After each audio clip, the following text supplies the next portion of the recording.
Hello Mercury viewers. So இன்னைக்கு என் கூட வந்து ஒரு அமேசிங்கான ஒரு கப்பல்னு சொல்லலாம். ஸோ ஒருத்தர் தெலுங்கு, ஒருத்தர் தமிழ். யூஸ்வலாக வந்து இந்த தமிழ் அண்ட் தெலுங்கு காம்போவே கொஞ்சம் டாம் அண்ட் ஜெரி மாதிரி தான் இருக்கும். ஸோ அந்த கப்பல் கிட்ட பேசி அவங்க ரியல் லைஃப் எப்படி இருக்குன்றத பார்க்கலாம். நான் தான் எடுத்தேன். எவ்வளவு அழுக்கா இருக்கு தெரியுமா? நீ எடுக்கிறியா? எடுத்த உனக்கு அங்க இன்னொரு மேட் போடணும்ன்ற அறிவு இல்லையா? நான் சொல்றது நீ முதல்ல கேளு. கேட்க முடியாது. பேச்சு கேட்க முடியாது சொல்றேன். இங்கே சென்னை தானா நீங்கள்? Full born and brought up Chennai தான். பட் மதர் டங் வந்து தெலுங்கு. ஸோ வீட்டில் ஃபுல்லாகவே தெலுங்கு. ஓகே. அவங்க என்கிட்ட மோஸ்டா தமிழ் தான் பேசுவாங்க. கோவம் வரும்போது மட்டும் தெலுங்கு பேசுவாங்க. ஆமா, அதே மாதிரி என்னை பத்தி வந்து வீட்டுல பேசுறதா இருந்தா தெலுங்குல பேசுவாங்க. அதனால அப்பப்போ அவங்க தெலுங்குல பேசும்போதும் எனக்கு ஏதோ பிரச்சனை அப்படின்னு தெரியும். அதை வச்சுதான் கண்டுபிடிக்கும். இல்ல, அவருக்கு ஆக்சுவலா எல்லாமே புரியும். ஆனா புரியாத மாதிரியே ஒரு இது கொடுத்துப்பாரு. ஏன்னா அப்போதானே நான் என்ன பேசுறேன்றது இது பண்ணிக்கலாம், தெரிஞ்சுக்கலாம். அதனால புரியாத மாதிரியே ஒரு ரியாக்ஷன் கொடுத்துப்பாரு. ஆனா ஆக்சுவலி புரியும். உங்க லவ் ஸ்டோரி பத்தி அவாய்ட் பண்ணி நல்லா பெருசா சொல்லுங்க. நாங்க வந்து ஃபர்ஸ்ட் ஒரே கம்பெனில ஒர்க் பண்ணோம். ஓகே. ஸோ நான் வேற டீம்ல இருந்தேன், அவங்க வேற டீம்ல இருந்தாங்க. அதுக்கப்புறமா அவங்க என் டீமுக்கு மூவ் ஆகும்போதும் நான் அவங்களுக்கு ட்ரெயினரா இருந்தேன். ஓகே. ஸோ அந்த மாதிரி தான் எனக்கு அவங்களுக்கு தெரியும். அண்ட் ஒரு ஃப்ரெண்ட் ஜோன் அந்த மாதிரி தான் வந்து போயிட்டு இருந்துச்சு. அங்கேருந்து இன்னொரு கம்பெனிக்கு 2 பேருமே சேமாக மூவ் ஆனோம். லைக் இவங்க ஒரு 1 month முன்னாடி மூவ் ஆனாங்க. அப்புறமா நான் ஒரு 1 month பேக். அது பிளான் பண்ணியா? இல்லை, பிளான் பண்ணி இல்லை. அங்கே வந்து வரக்கூடாது பிளான் பண்ண, ஆனால் வந்துட்டாங்க. எதுவும் பண்ண முடியல புது ஆஃபீஸில். புரியல. அங்கே வந்து ஃபர்ஸ்ட் அவங்க மூவ் ஆனாங்க. அதுக்கப்புறமா எனக்கும் அங்கே ஆப்பர்ச்சுனிட்டி கிடச்சிச்சு, மூவ் ஆனேன். நல்லா பேச ஆரம்பிச்சு. ஓகே, 2 பேருக்குமே பிடிக்கும் அப்படின்ற மாதிரி தெரிய ஆரம்பிச்சு. பட் இந்த ப்ராப்ளம்லாம் இருக்கு, இந்த வெஜிடேரியன். ஸோ அவங்க வந்து பியூர் வெஜிடேரியன். ஓ, பியூர் வெஜிடேரியன், நான் வெஜிடேரியன். ஸோ அதில் வந்து பெருசாக கிளாஷ் ஆகும் அப்படின்ற ஒரு விஷயம் வந்து தெரியும். பட் அந்த டைம்லேயே எங்கள் வீட்டில் வந்துட்டு லைக் ரொம்பவே அந்த 24 ஆயிட்டாலே இந்த கேர்ள்ஸ்க்குலாம் வந்துட்டு கல்யாணம் பண்ணணும். எங்கள் அக்காக்கெலாம் வந்து அவ்வளோ சீக்கிரம் கல்யாணம் பண்ணிட்டாங்க, அந்த ஒரு ஜோன் இருக்கும்ல. ஸோ அப்போவே வந்துட்டு இதுக்கு மேலே கல்யாணம் டாக்ஸ் ஆரம்பிச்சிட்டோம், கல்யாணம் பண்ண போகிறோம், அந்த ஜோன். இவங்களுக்கு எப்படியும் வந்து ஒரு 3-4 years மேலே ஆகும் அப்படின்ற ஒரு ஜோனு. ஸோ பேசும்போதே ஃபஸ்ட்டு ஒரு நெகட்டிவாக இல்லை ட்ராபேக்காக இருந்தது வந்து டைம் ஃப்ரேம். ஸோ அந்த டைம் ஃப்ரேமை எப்படி ஹேண்டில் பண்ணி போகிறோன்றது தான் எங்களுக்கு மேஜர் சேலஞ்சாக இருந்துச்சு. கேஸ்ட் ரிலேட்டட் கடவுள் வந்து கோவிட்ன்ற ஒரு ஆயுதத்தை கொடுத்து டைம் கிடைச்சது. என்ன எல்லாரும் கேள்வி கேட்க போறாங்களோ அது எல்லாமே நெகட்டிவ்ல எழுதணும். என்னென்னலாம் எங்களை கேள்வி கேட்க போறாங்க அப்போதானே அதுக்கு நாங்க வந்து ப்ரிப்பேர் ஆகலாம். இது வந்து எனக்கு தெரிஞ்சு ஒரு 2018ல இருந்தே நாங்க ப்ரிப்பேர் பண்ணிட்டு இருந்தோம். ஃப்ராங்க் வந்து பாசிட்டிவோட நெகட்டிவ் நிறைய இருந்தது. பாசிட்டிவ்ல 2 விஷயம் தான் வேணும். எனக்கு ஒன்று பிடிச்சிருக்கு, உனக்கு பிடிச்சிருக்கு, வேற என்ன இருக்கு, அப்புறம் காஃபி இருக்கு, ஸ்நாக்ஸ் இருக்கு, அப்புறம் சாப்பிட்ற ஐட்டம் மட்டும்தான் இருந்தது. சரி, ஓகே, ஆமா, அந்த மாதிரி இருந்துச்சு. சரி, இது இருந்தா போதும், லைஃப் ரன் பண்ணிடலாம் அப்படின்னு சொல்லிட்டு தான் இனிஷியலா நினைச்சோம். பட் அதுக்கப்புறம் அது ரொம்ப சேலஞ்சிங்கா இருந்துச்சு. அந்த ஃபேஸ் கோ த்ரூ பண்ணி வரது. ஏன்னா எங்க வீட்ல வந்து ஸோ அந்த கல்ச்சர் வைஸ் இல்லை, இது செட் ஆகாது அப்படின்ற மாதிரி ரொம்ப ஸ்ட்ராங்கா ஸ்டாண்ட் பேக் பண்ணாங்க. கோவிட் டைம்லையுமே எவ்வளோ பேக் அண்ட் ஃபோர்த் கான்வர்சேஷன்ஸ் நிறைய போச்சு. ஒரு பாயிண்ட்லலாம் ஓகே கிவ் அப் பண்ணிடலாமா அப்படின்ற ஒரு ஸ்டேட்டுக்கு கூட 2 பேருமே போனோம். But after that like what holded அஸ்ன்றது பார்த்தா ஓகே, இந்த பொசிஷன்ல வேற யாராச்சும் நம்மளால வச்சு பார்க்க முடியுமா அப்படின்னா 2 பேராலுமே அது முடியல. ஓகே. வீட்டுக்கு வந்து போய் பேசலாம் சொல்லிட்டு நான் மட்டும் தனியா போய் அவங்க பேரண்ட்ஸ் கிட்ட பேசி. சார், ஒரு தெலுங்கு வீடு தெரியும்ல, கருவாரோட சுத்துவோம் ஒரு மாதிரி, ஒரு படத்தெல்லாம் பயங்கரமா பாத்திருக்கேன். அதெல்லாம் கேட்காதீங்க. சரி, இவ சொன்னா வீட்டு பெரியவங்க இருக்காங்க, வந்து கொஞ்சம் பேசிட்டு போ அப்படின்னா சரி ஓகே வரேன் அப்படின்னு சொல்லிட்டு நானும் ஒரு தைரியத்துல உள்ள போயிட்டேன். சரி, ஒரு 4-5 பேர் தான் இருப்பாங்க, 40 பேரு இல்ல, அங்க உள்ள போனா 40 பேர் இருக்காங்க. 40 பேர்லாம் இல்ல, 30 பேர் இருப்பாங்க, 15 பேர். Nuclear family. 15 பேருன்றது எனக்கு வந்து 30 பேருன்ற மாதிரி. ஸோ அப்புறம் அவங்க போயிட்டு So, சில சுத்தி உட்காந்துட்டு இருந்தாங்க இப்படி இதே மாதிரிதான் நான் ஒரு சேர்ல இங்க உட்காந்துருக்கேன், அப்புறம் பெரியவங்களும் உட்காந்துருக்காங்க. சரி ரவுண்ட் 1 அப்படின்ட்டு எல்லாரும் ஒவ்வொரு ரவுண்டு. சரி எண்ட் ஆஃப் த டே அவங்க பொண்ணை தராங்க. சரி ஐ கேனாட், நான் போயிட்டு யாரோ ஒரு பையன் வந்து பேசுறான் அந்த நம்பி அவங்க வந்து இவ்வளோ என்னை வந்து பேச விட்டதே பெரிய விஷயம். ஒரு அப்பா அம்மா இல்லாம ஒரு பையன் வந்து பேசுறான்றதுக்கு அந்த கான்ஃபிடென்ஸ் கொடுத்து என்னை உட்கார வச்சு பேச வச்சாங்க. என்ன கேட்டாங்க உங்களை?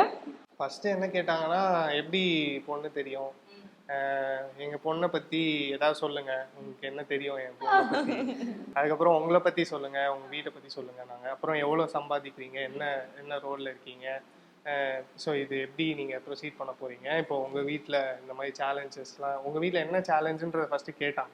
அவங்களே ஓப்பனா கேட்டாங்க. நான் சொன்னேன் இதெல்லாம் தான் பிரச்சனைனா. அவங்க சொன்னாங்க இல்ல எங்க பொண்ணால சில விஷயம்லாம் அட்ஜஸ்ட் பண்ண முடியும், நாங்க பேசுறதா இருந்தாலும் பேசுறோம், நீங்க பேசுங்க. ஸோ அவங்க ரொம்ப ஓப்பனா இருந்தாங்க. ஸோ எண்ட் ஆஃப் தி டே அவங்களுக்கு வந்து எங்க வீட்டு பொண்ணுக்கு பிடிச்சிருக்கு, பையனும் பார்க்க ஓகே ஏதோ நல்லவமா தெரியறான்ற ஒரு கான்ஃபிடன்ஸ் வந்ததுனால அவங்களும் கொஞ்சம் எனக்கு சப்போர்ட் பண்ணாங்க. அவங்க வீட்லயும் ஒரு இதுக்கு வந்து அங்கிள்லாம் பேசி கன்வின்ஸ் பண்ணதுனால, அதுக்கப்புறம் எங்க அப்பா கிட்ட பேசி அவரை கன்வின்ஸ் பண்ணி எங்க அப்பா போய் எல்லாரையும் கன்வின்ஸ் பண்ணாரு. எங்க ஃபேமிலி எல்லாரும், அவரு இல்ல பட் அவரு தான் வந்து கண்டிப்பா காமிச்சிருப்பேன் வீடியோ, இவர் தான் காரணம் எனக்கு கல்யாணம் ஆனதுக்கு. ஆக்சுவலி இந்த மேரேஜே ஒரு தனி கான்செப்ட்ல இவங்க வேற ஸ்டைல்ல பண்ணுவாங்க, தமிழ் மேரேஜ் ஒரு வேற ஸ்டைல் இருக்கும், தாலி கூட வேற ஸ்டைல் இருக்கும். ஸோ அந்த அங்கிருந்தே வருவோம். இதெல்லாம் அந்த டிஃபரன்சஸ் பார்த்துட்டு வந்தீங்க. நாங்க என்ன டிசைட் பண்ணோம்னா சிம்பிளா டெம்பிள்ல பண்ணிட்டு ரிசெப்ஷன் பண்ணிடலாம். இந்த பிரச்சனை எல்லாம் எதுவும் உள்ள கொண்டு வர வேணான்றதுல ரொம்ப கான்ஃபிடென்ட்டா இருந்தோம். ஏன்னா நிறைய பேர் வருவாங்க, யாரு என்ன சொல்லுவாங்க. ஸோ இவ்வளோ கன்வின்ஸ் பண்ணி எடுத்துட்டு வரோம், அவங்களுக்கு எந்த மனசு கஷ்டமும் யாருக்கும் வரக்கூடாதுன்றதுனால ஓகே சிம்பிளா போயிடலான்ற ஒரு இதுல தான் நாங்க சிம்பிளா பண்ணோம். அவங்க ஸோ இந்த வந்து 2 வேலையும் ஆரம்பிச்சோம். பூஜை எல்லாம் இதுவும் பண்ணாங்க. தாலி கட்டுறது பிராமணன் இதுபடி அவங்க அப்பா மடியில உட்கார வச்சு அது மட்டும் பேசிக்கா. எங்க இதுல நார்மலா இந்த நடுவுல வேஸ்ட்லாம் வச்சு தலையில கை வச்சு அந்த மாதிரி எல்லாம் பண்ணுவோம். பட் நாங்க காமனா ரெண்டுத்துக்குமே காமனா அந்த அந்த ஒரு விஷயம் மட்டும் அவங்க கேட்டாங்கன்றதுனால அப்பா மேல உட்கார வச்சு இந்த தாலி எல்லாமே அப்பா மேல உட்கார வச்சு. நீங்க வந்து கோ த்ரூ பண்ண விஷயங்கள் உங்க 2 பேருக்குமே பர்சனலா கண்டிப்பா இது எல்லாருமே கோ த்ரூ பண்ணுவாங்கன்னு தான் நான் சொல்றேன். ஏன்னா நம்ம இப்போ ஒருத்தவங்களை வந்து இம்ப்ரெஸ் பண்றோம், அவங்க கூட ஒரு ரிலேஷன்ஷிப்ல போனோம்னா we always make sure that நம்ம வந்து ஒரு ஐடியல் பர்சன், நம்ம 100% அப்படின்றதுதான் நம்ம அவங்களுக்கு காமிக்கணும்னு நினைப்போம், அவங்களும் நம்ம காமிக்கணும்னு நினைப்பாங்க. அப்போதான் வி ஃபீல் தட் ஓகே இந்த பர்சன் ஒரு ரைட்டான person. But when you live with them 24/7 நம்ம ஒருத்தவங்க கூட இருக்கோம் தெரியுமா, அப்பதான் நமக்கு ஒரு ரியலைசேஷனே வரும். ஓகே இதெல்லாம் இப்படி இருக்கா, எப்படி நம்ம வந்து இதெல்லாம் ஹேண்டில் பண்ணிட்டு போறோம். ஏன்னா ஒரு நம்ம லவ் பண்றப்போ ஒரு மேக்ஸிமம் 2 hours பார்ப்போம், இல்ல ஆஃபீஸ்ல கொஞ்சம் டைம் அவங்க ஒர்க் பண்றப்போ பார்ப்போம், இது பண்ணுவோம், அதோட வந்து அவ்வளோதான். பட் நம்ம பேசிக்கா அந்த 24/7 இருக்கும் போது தான் இந்த மார்னிங் ஏஞ்சிக்கிற டைம்ல இருந்து அப்போதான் வந்து அந்த ரியலைசேஷனுக்கே வந்துச்சு. ஒண்ணு அவங்க மாறணும், இல்ல நான் மாறணும். கடைசியில அவங்க தான் மாறினாங்க. பட் எங்கே ரொம்ப லைக் அந்த ஃபர்ஸ்ட் 6 months வந்து we had a very big struggle. But எப்போ வந்து எனக்கும் வந்து அந்த ஒரு ரியலைசேஷன் வந்துச்சுன்னா, லைக் ஆஃப்டர் 6 months எங்க அப்பா வந்து கொஞ்சம் ரொம்ப சிக் ஆயிட்டாங்க.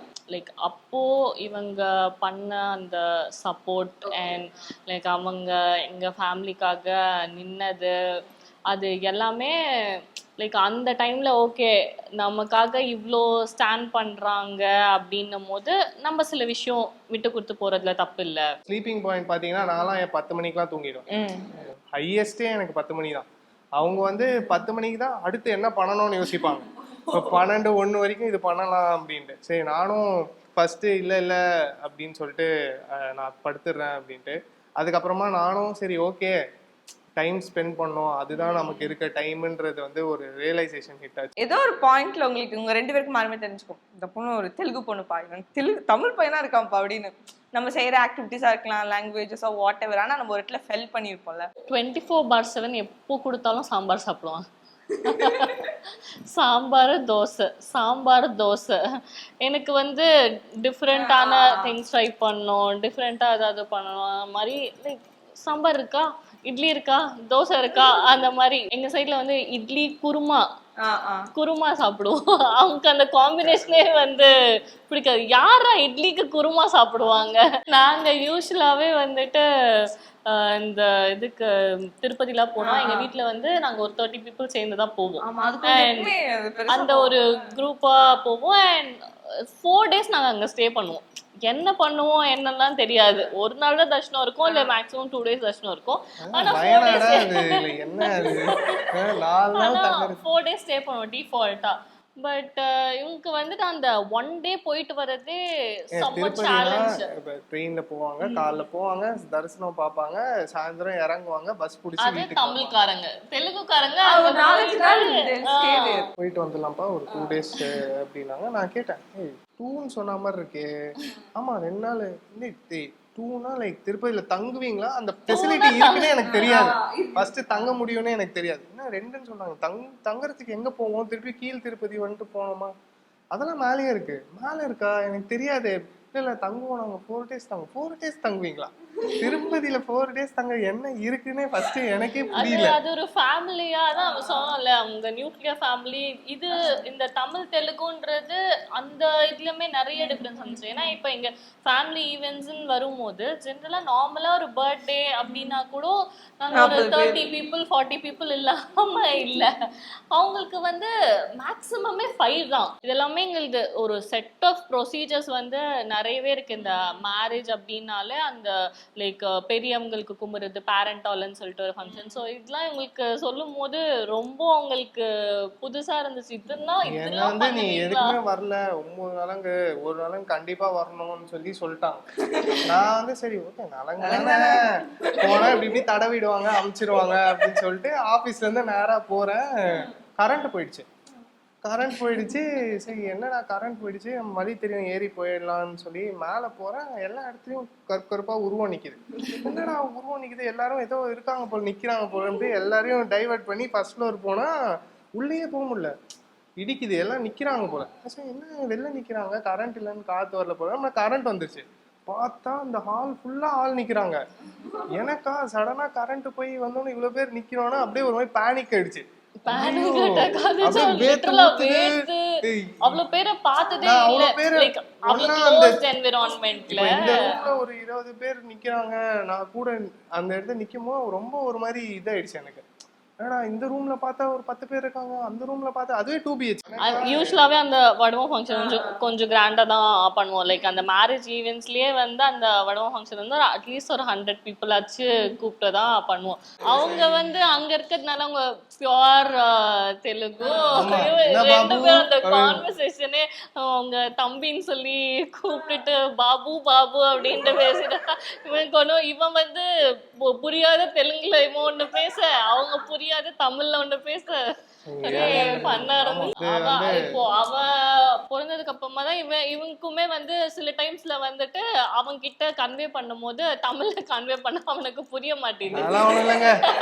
இதெல்லாம் ஒத்துக்க முடியாது. அது இவங்க எல்லாம் பேசி பேசி கூட இருந்து நானும் டக்குன்னு ஏன்னா அப்பாக்கு நீல் எடுத்துன்னு வாடா அப்படின்னு அந்த ஃப்ளோல வந்து தண்ணி எடுத்து வான்றது நீல் எடுத்துன்னு வாட வந்து அதான் கூட பரவாயில்ல. எங்க மாமனார் அவரும் அவன் வந்து தண்ணி வேணும்ன்றது கேட்க மாட்டான். நீ காவல நீல் காவல அப்படின்னு நீல் காவலன்னு கேட்பான். அதனால அவரே வந்து நீ காவல்னா அப்படின்னு அவர் தெலுங்கு பேச ஆரம்பிச்சாரு. நான் உட்காந்து சாப்பாடு விட்டு எங்க அப்பா இப்படி போறாரு, தாத்தா நீல் நீல் நீல் அப்படின்னா அவர் உடனே என்னடா நீல் வேணும், நீல் காவாலியாம்மா அதோ எடுத்துன்னு வரம்மா. ஏடா கடைசியில எங்க அப்பாவே மாத்திட்டீங்களேடா. இவ்வளோ ஒரு பபிள்குள்ளே இருக்க ஒரு பர்சன் எப்படி முதல்ல ரீல்ஸ் இந்த மாதிரி சோஷியல் மீடியா இதுக்குள்ள கொண்டு வந்தீங்க? ரொம்ப டிஃபிகல்ட். ஆக்சுவலா அதான் சொல்றேன், இந்த 4 yearsல எவ்வளோ சுச்சுவேஷன்லாம் வந்து இல்ல ரீச் ஆகல, நம்ம கிவ் அப் பண்ணிடலாம் எதுக்கு நம்ம சம்பளம் ஒன்னும். ஏன்னா அந்த ஃபுல்லாவே ஹேண்டில் பண்றது யூடியூப் சேனலா இருக்கட்டும் இல்ல எதுவா இருக்கட்டும் எல்லாத்தையுமே ஹேண்டில் பண்றது ஃபுல்லா நான் தான். இப்போ என் பையன் கூட அந்த தெலுங்கு தமிழ் ரீல் எல்லாமே ஆன் ஸ்பாட்ல நடந்த ஒரு கவுண்டர் தான். ஸோ இவன் போடுற அந்த கவுண்டரை ஓகே இது ஓகே இது நல்லா இருக்கே அப்படின்னு நான் சிரிச்சுட்டேன் அப்படின்னா நான் ஓகே இதே எடுத்துடலாமா அப்படி அப்படின்ற மாதிரி அதை செகண்டா வந்து அதை நான் ஷூட் பண்ணி போடுறது தான். ஸோ அதனால இவன் எவ்வளோ வாட்டி இல்லை கிவ் அப் பண்ணிடலாம் அப்படின்னு சொன்னாலும் நான் வந்து இல்லை எனக்கு எப்படியாச்சும் ஒரு நாள் அது ரீச் ஆகும், இப்ப இல்லைனாலும் என்னைக்காச்சும் ஒரு நாள் நம்ம ரீச் ஆகும். நீயானாக்கு அப்புறமா எங்க சேனல்ல அது போலனாலும் நிறைய சேனல்ல அத மீம்ஸ் போட்டு எக்ஸ்ட்ராடினரியா இப்போ வரைக்கும் அது மீம்ஸ்ல ஆமா ஒருத்தவங்க வராங்க சொல்றதுன்னா என்ன சொல்லுவானா, டாட்ஸ் லிட்டில் பிரின்சஸ் அப்படின்னு சொல்லுவா. ஆனா அவளுக்கு தெரியாமையே அவ வந்து அவங்க மாம்ஸ் லிட்டில் சோல்ஜர். அதுக்கு முன்னாடி கல்யாணம் ஆகிறதுக்கு முன்னாடி வந்து எல்லாமே அப்படியே ஸ்பூன் ஃபீட் பண்ணியே பழக்கிட்டாங்க சார். உங்க மாமியார் எல்லா ஃபங்க்ஷனுக்கும் வரணும்னு உங்களை கூப்பிட்டா சரியா தப்பா? தப்பு தான் சார். அதே உங்க அம்மா சொன்னா சரிதான். Day break ready. Gopi sir வந்து கேட்டிருப்பாரு, இந்த மாதிரி ஃபங்க்ஷனுக்குலாம் வந்துட்டு உங்களை கூப்பிட்டா போவீங்களா, உங்க மாமியார் வந்து இது மாதிரிலாம் இல்லை சார் பண்ண மாட்டேன்னு அதை போட்டு ட்ரெண்ட் ஆக்கிட்டாங்க. அப்புறம் வீட்டுல கேஸ் ஆயிடுச்சு. என்ன அப்புறம் இல்ல அதெல்லாம் கண்டென்ட்னு சொல்லி சமாளிக்க வேண்டிய பெரிய கேஸ் ஆயிடுச்சு. அப்புறம் எல்லாரும் அதை வச்சுதான் ஐடென்டிஃபை, மாவு கடையில எல்லாத்தையும் ஐடென்டிஃபை பண்ணா நீ தானே மாம்ஸ் லிட்டில் சோல்ஜர்னு சொல்லிட்டு ஒரு இது போட்டு விட்டாரு. அதுதான் வந்து ஃபுல்லா ட்ரெண்ட் ஆக்கிட்டாங்க. ஆக்சுவலி ரொம்ப தேங்க்யூ ஸோ மச் உங்க 2 பேரோட ப்ரெஷியஸ் டைம் கூட ஸ்பெண்ட் பண்ணதுக்கு.